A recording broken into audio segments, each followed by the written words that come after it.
ગઈકાલ અને તારીખ 22 એપ્રિલ 2025 ને મંગળવાર હમણાં જ મને આ સમાચાર મળ્યા કે બેલગામની અંદર કાશ્મીરમાં જે પણ હિન્દુઓ હતા, જેટલા હિન્દુઓ છે એ હિન્દુઓને ગોતી ગોતીને પૂછીને કે તમે કેવા છો, તો કે હિન્દુ, એને ગોળી મારી દેવામાં આવી આતંકવાદીઓ દ્વારા, નરસંહાર કરવામાં આવ્યો, જેમાં 27 હિન્દુઓને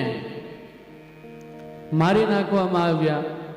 આવું ક્રૂર કર્મ કાલે કાશ્મીરમાં થયું અને હજી હિન્દુઓ જાગૃત નથી થતા, હજી હિન્દુઓ સૂતા છે. આમાંથી ઘણા એવા હશે, અરે ભારતમાં હજી ઘણા એવા છે કે જેને આવું ક્રૂર કર્મ થયું એના સમાચાર નથી ખબર ને એના ઉપર કોઈ એક્શન નથી લેવાયું. એ હિન્દુઓ જે યાત્રીઓ હતા એને પૂછવામાં આવ્યું તમે કેવા છો, તો કે હિન્દુ. જેણે હિન્દુ કીધું એને મારી નાખવામાં આવ્યા. જે હિન્દુઓ બી ગયા કે અમે હિન્દુ કહેશું તો અમને મારી નાખશે, એ લોકોને વસ્ત્રહીન કરવામાં આવ્યા. એ પુરુષોને વસ્ત્રહીન કરવામાં આવ્યા. ત્યારબાદ એમને મારી નાખવામાં આવ્યા. આવા 27 હિન્દુઓની કાલે હત્યા કાશ્મીરમાં થઈ, નરસંહાર જેને કહીએ. અને હજી જો આપણે આપણા બાળકોને આત્મરક્ષણ નહીં શીખવાડીએ, હજી આપણે આપણા બાળકોને, આપણા યુવાનોને આત્મરક્ષણ નહીં શીખવાડીએ, શસ્ત્ર જ્ઞાન નહીં આપીએ, તો કદાચ આવું તો કેટલી વાર બનશે. જ્યાં સુધી હું સવારે જ મેં કદાચ કીધું કે બાંગ્લાદેશમાં હતું ત્યાં સુધી એમ કહેતા હતા કે બાંગ્લાદેશમાં છે કઈ વાંધો નહીં, હજી તો બાજુના દેશમાં છે. પછી પશ્ચિમ બંગાળમાં બન્યું તોય હજી કોઈ જાગૃત નથી. પશ્ચિમ બંગાળની પણ આ જ હાલત. જે સેવાધારી સંસ્થાઓ ત્યાં હિન્દુઓની સેવા કરવા ગઈ એને પણ મમતા સરકારે, ટીએમસીએ પાછા કાઢી મૂક્યા, કીધું કે જો તમારે સેવા જ કરવી હોય તો સરકારને આપો, સરકાર પહોંચાડશે. જો હિન્દુસ્તાનમાં, ભારત વર્ષમાં હિન્દુઓની આ હાલત હોય તો વિચારો કે જો હિન્દુસ્તાનમાંથી હિન્દુએ ભાગવાનો વારો આવ્યો તો ક્યાં જશે? હિન્દુઓ ક્યાં જશે? ને જો નહીં જાગે તો કદાચ આ વારો આવી પણ શકે. એટલે લોકો કહે છે કે હિન્દુ જાગૃત બનો. આપણે આપણો સ્વાર્થ લઈ, આપણે આપણો વર્ણ લઈને, આપણને કોઈ પૂછે તમે કેવા, તો કે ભાઈ અમે આવા, અમે બ્રાહ્મણ, અમે આ, અમે તે. આપણે વર્ણ વ્યવસ્થામાં વેચાઈ ગયા. 4 વર્ણ એ ભગવાનના સ્વરૂપમાં, ભગવાનના વિરાટ સ્વરૂપમાં બિરાજમાન છે. પુરુષોત્તમમાં કીધું છે કે બ્રાહ્મણ મુખ છે, બાહુ ક્ષત્રિય છે, ઉદર વૈશ્ય છે. 4 વર્ણ ભગવાનમાં સમાવિષ્ટ છે. અને આપણે આ અંગ્રેજોના કારણે, વિધર્મીઓના જ્ઞાનના કારણે આજે અલગ અલગ થઈ ગયા છે. હિન્દુ એક બનો. આપણને કોઈ પૂછે તો એમ કેવું જોઈએ કે હિન્દુ છીએ. પછી તમારા જ્યારે તમે ફોર્મ ભરો ને એમાંય જ્ઞાતિમાં શું લખો છો? હિન્દુ. પેટા જ્ઞાતિમાં લખો છો કે બ્રાહ્મણ છો, ક્ષત્રિય છો, જે છો. હવે તો હિન્દુઓ એક થાવ. આટલું જોયા પછી હિન્દુ એક નથી થઈ શકતા. 27 લોકોની નરબલી દેવામાં આવી છે, પૂછીને. અત્યાર સુધી તો કદાચ આપણે એમ કહેતા હતા કે ભાઈ આતંકવાદ હુમલો હતો કે આ હતું કે તે. આ તો પૂછીને કે હિન્દુ છો, હા લે, તો એને ગોળી મારી છે. હિન્દુઓને જ ગોળી મારી છે. પશ્ચિમ બંગાળ વખતે પણ મેં કીધું હતું કે પશ્ચિમ બંગાળમાં શું બીજા કોમના લોકો નથી રહેતા, બીજા સંપ્રદાયના લોકો નથી રહેતા, તો હિન્દુઓ ઉપર જ અત્યાચાર કેમ? હિન્દુઓનો જ નરભક્ષણ કેમ? અને ગઈકાલે જ કાશ્મીરમાં એટલી ક્રૂરતા સાથે હિન્દુઓની હત્યા કરવામાં આવી છે.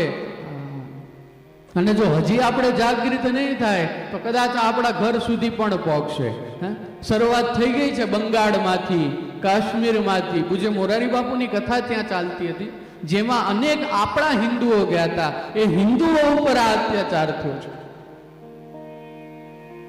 અને જો આપણે જાગૃત નહીં બનીએ તો કંઈ નહીં થાય, કારણ કે મોટા માણસો તો સિક્યોરિટીમાં ભાગી જશે, છેલ્લે મરવાનું આપણે આવશે.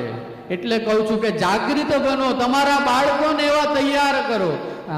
આપણે કોઈને મારવા નથી જાઓ, આપણે કોઈ પર અત્યાચાર નથી કરવો, કોઈ પર પ્રહાર નથી કરવો, પણ હા, આપણા જીવનો, આપણા પરિવારનો, આપણી સંસ્કૃતિના, આપણા ધર્મની રક્ષા તો આપણે કરી શકીએ એવા સક્ષમ આપણા છોકરાઓને બનાવવા જોઈએ. આજના છોકરાઓમાં કોઈ તાકાત નથી. કોનામાં એવી તાકાત છે કે એકની સામે ઊભો રહી શકે? આ ઘરમાં હારી હારી વાતો કરશે, ઘરમાં મોટી મોટી હવા કરશે. જ્યારે વિધર્મી સામે આવે છે ત્યારે કોઈનામાં તાકાત નથી. આ ભલે કડવું લાગે પણ આ વાસ્તવિકતા છે. અને જ્યારે હિન્દુઓની હત્યા થાય ને ત્યારે દિલથી દુઃખ થાય છે. મારાથી મંગલાચરણ નહોતું થતું, મને દિલથી અંદરથી દુઃખ થાય કે હિન્દુઓની જ હત્યા હિન્દુસ્તાનમાં થાય છે, ભારત વર્ષમાં થાય છે. જે પૃથ્વી ઉપર ભગવાન અવતરિત થઈ ગયા, જે પૃથ્વી ઉપર આ હિન્દુઓનો રાષ્ટ્ર છે, હિન્દુસ્તાનમાં હિન્દુઓની હત્યા, જ્યાંથી બીજા ધર્મના, બીજા સંપ્રદાયના લોકો બહારથી આવીને જ્યાં વસ્યા, અને આ સંપ્રદાય, આ જે મૂળ છે એ મૂળને પતાવવાની અત્યારે તૈયારીઓ કરે છે. બીજા આપણા ઘરમાં આવીને આપણને મારવાની વાતો કરે છે. વાતો શું મારે છે ને આપણે કંઈ નથી કરી શકતા. આપણે એટલા વેવલા બની ગયા છીએ. હિન્દુ સમાજ એટલો વેવલો બની ગયો છે.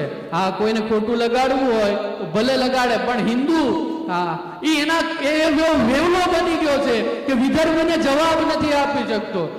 બાકી આપણા સમાજમાં પરશુરામે હવન પણ કરાવ્યા, અને જ્યારે ક્ષત્રિયો એને અધર્મ કર્યો ત્યારે ક્ષત્રિય હીન પણ પૃથ્વી પરશુરામે કરી છે. ધ્રુવજી એને ભગવાનને પણ મેળવ્યા, પણ જ્યારે યક્ષોએ એમના ભાઈની હત્યા કરી ત્યારે યક્ષહીન કરવાની પૃથ્વી શપથ લીધી હતી. યક્ષોએ બીને બ્રહ્માજીને કહેવું પડ્યું કે આને રોકો. એમ આપણે આવી શપથ લેવી જોઈએ કે આ પૃથ્વીને, આ ભારત વર્ષને વિધર્મીઓથી દૂર કરી દેશું, વિધર્મીઓને ભારતમાંથી ખદેડી મૂકશું. જોવો, હું કોઈ મુસ્લિમ, હું કોઈ હિન્દુ એ વસ્તુ નથી બોલતો, હું વિધર્મી કહું છું. વિધર્મી કોણ? કે જે આપણા ધર્મને પતાવવા નીકળ્યો છે એ, પછી એ હિન્દુના ભેષમાં હોય તો પણ ભલે. અને જો હિન્દુસ્તાનમાં રહી અને હિન્દુની રક્ષા ન કરી શકતો હોય તો આ વિધર્મી જ છે, આ સમજી લેજો. વધુ કઈ નથી કહેવા માંગતો, પણ આપણે એટલા તૈયાર થઈએ, આપણા ઘરના બાળકો, આપણા યુવાનો. બાકી શું થશે કે 4-5 આતંકવાદી આવીને 50-60 હિન્દુઓને મારી જશે. કાલે કઈ વધારે નહીં આવ્યા હોય, પણ 27 હિન્દુઓ મરી ગયા. જો 27 એક થયા હોત તો 27 એક થયા હોત તો, અથવા 27 ને આત્મરક્ષા આવડતી હોત તો કદાચ બચી જાત. એટલે કહું છું કે હિન્દુઓ, આત્મરક્ષા શીખજો. શસ્ત્ર અને શાસ્ત્ર સનાતનની પરંપરા છે. અને જો આપણે નહીં શીખીએ, અને જે શીખીને આવે છે એ મારી જશે. કેમ? હિન્દુઓને જે શસ્ત્ર નથી આવડતા, બીજા લોકોને આવડે છે. કહેવાનો અર્થ કે આપણા બાળકોને, આપણા યુવાઓને શસ્ત્ર જ્ઞાન આપજો, તો જ હિન્દુસ્તાનની રક્ષા થશે, હિન્દુ સનાતનની રક્ષા થશે. અને એટલા માટે જ હું અહીંયા પણ સંસ્કૃત મહાવિદ્યાલયમાં આત્મરક્ષણનો કોર્સ ચાલુ કરવા માંગુ છું. એની પાછળનો હેતુ આ છે, પણ હું મારા રીતના પ્રયાસ કરું છું, આપ પણ આપના પ્રયાસ કરો. અને આવો જે 27 આપણા હિન્દુ ભાઈઓ એની હત્યા થઈ છે, એને 2 મિનિટનું મૌન આપી શ્રદ્ધાંજલિ આપીએ.